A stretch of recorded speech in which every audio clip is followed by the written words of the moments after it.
जास्त पैसे भेटतो। गुड गव्हर्नर जे म्हणतोय ते संपलेलं आहे। योजनेचं शासन किंवा शासन म्हणजे योजना, आणि त्या कोणासाठी तर बऱ्यापैकी काम न करणाऱ्यासाठी जास्त योजना। म्हणजे इथं एसटी ड्रायव्हर म्हणतोय आम्हाला 2000 वाढून दिले तरी पोट भरतंय आमचं।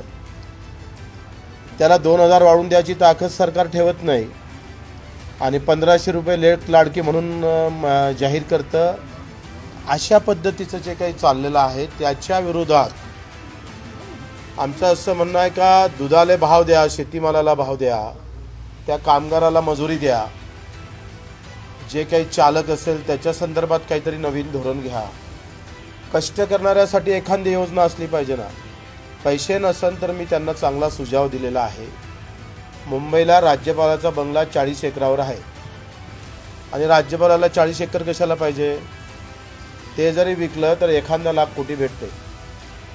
त्याला चांगला बंगला स्पेशल बांधून द्यावा 4-5 मजलीचा, आणि ती जागा जर आम्ही पाहतोय ती जरी यूज केली तर कष्ट करणाऱ्यांसाठी चांगली योजना आली पाहिजे। देशामध्ये अधिक श्रीमंत होत चालणार।